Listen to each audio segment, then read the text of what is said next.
વાવથરા જિલ્લામાં આફતરૂપે વરસેલા વરસાદને કારણે સુઈગામ તાલુકાના તમામ વિસ્તારોમાં વરસાદી પાણી ભરાયા હતા। મુખ્યમંત્રી ભૂપેન્દ્રભાઈ પટેલ તેમજ કૃષિમંત્રી રાઘવજી પટેલે અસરગ્રસ્ત વિસ્તારોની મુલાકાત લીધી હતી। સરકાર તરફથી ઘરવખરી તેમજ કેશડોલ, કપડા સહાય, 236 પશુના મોતની સહાય, મકાન સહાય સહિતની રકમ અસરગ્રસ્ત લોકોને ચૂકવી દેવામાં આવી છે। પરંતુ સુઈગામ તાલુકાના ખેડૂતોની માંગ છે કે ખેતીથી થયેલા નુકસાનની, પાક નુકસાન અને જમીન ધોવાણની સહાય પણ ચૂકવવામાં આવે। કોંગ્રેસ તરફથી અસરગ્રસ્ત ખેડૂતોને ફોર્મ આપવામાં આવ્યા, જે ફોર્મ ભરીને કોંગ્રેસ ખેડૂતો સાથે મળીને સુઈગામ 3 રસ્તાથી લઈ સુઈગામ તાલુકા સેવા સદન સુધી રેલી યોજી। સુઈગામ તાલુકાના એસડીએમને આવેદનપત્ર આપવામાં આવ્યું। ખેડૂતોના હિતમાં કોંગ્રેસના નેતાઓએ ચીમકી ઉચ્ચારી કે ખેડૂતોની માંગ જો સરકાર નહીં સ્વીકારે તો સરકારી કચેરીને તાળાબંધી કરવામાં આવશે। અત્યાર સુધીમાં લગભગ 37,000 પ્લસ વ્યક્તિઓને કેશડોલ અત્રેથી ચૂકવવામાં આવી છે। લગભગ 5600 પ્લસ જેટલા પરિવારોને ઘરવખરી સહાય આપવામાં આવી છે।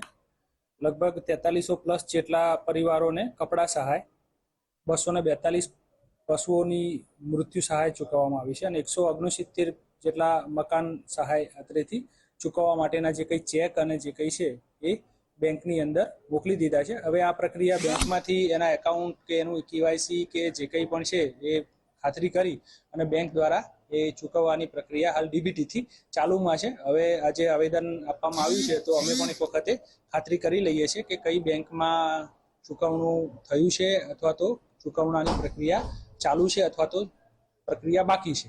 સુઈગામ તાલુકાના તમામ ગામોમાંથી ખેડૂતો દ્વારા જે ફોર્મનું અમે વિતરણ કર્યું હતું, હજારોની સંખ્યામાં લગભગ 5,000 કરતાં પણ વધુ ફોર્મ આજે અમે અહીંયા જમા કરાવીએ છીએ। એક મહિનો આજે થઈ ગયો। 1 મહિના પછી આજે વરસાદ અહીંયા ચાલુ છે।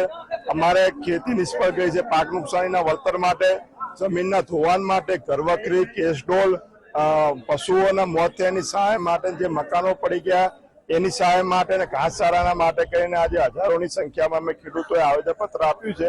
અને આ પ્રશ્ન જો અમારો હલ નહીં થાય, મહિનો થઈ ગયો, સરકાર હજી ઊંઘમાં છે, તો મહિનો થઈ ગયા છતાં જો સરકાર કોઈ સહાય ના આપે તો આવનારા સમયમાં આવી બધી કચેરીઓ અને તાળાબંધી કરવી પડશે તો પણ અમે કરશું। વરસાદનું પાણી તો આવ્યું છે, બહુ આવ્યું છે અને માલ ઢોર પશુ ખૂબ મરી ગયા છે અને માણસોની પરિસ્થિતિ બહુ ગંભીર છે, પણ તંત્રએ કોઈ જાતની તૈયારી બતાવી જ નથી અને જે કોઈ અધિકારી કાયા એ બધું જૂઠો જ પબ્લિકને વચન આલી નીકળી ગયા અને નાદારી બહુ દેખાડી અને અત્યારે પણ અમારી પરિસ્થિતિ બહુ ગંભીર છે।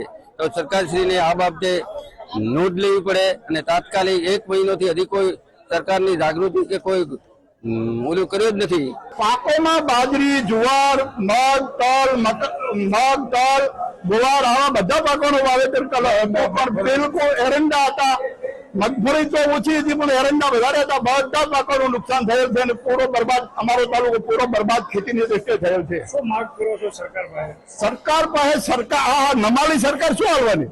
કે છેલ્લા 1 મહિનાથી સુઈગામ વિસ્તારમાં જે રીતે પૂરનો પ્રકોપ આવ્યો અને એના ઘણા બધા વિસ્તારને તકલીફ થઈ અને પાણીમાં ગરકાવ થઈ ગયા। આજે 1 મહિનો વીતી ગયો છતાં પણ સરકાર હજુ સુધી જે ખેડૂતોને સહાય આપવી જોઈએ, પોતાનો અધિકાર છે આપવી જોઈએ, એમાં સરકાર સદંતર નિષ્ફળ નીવડી છે। એ પાક ધોવાણ આપવાનું હોય કે જમીન ધોવાણ હોય, પાક નિષ્ફળના તમામ જે સહાય ચૂકવવાની હતી સરકાર હજુ ચૂકવી શકી નથી।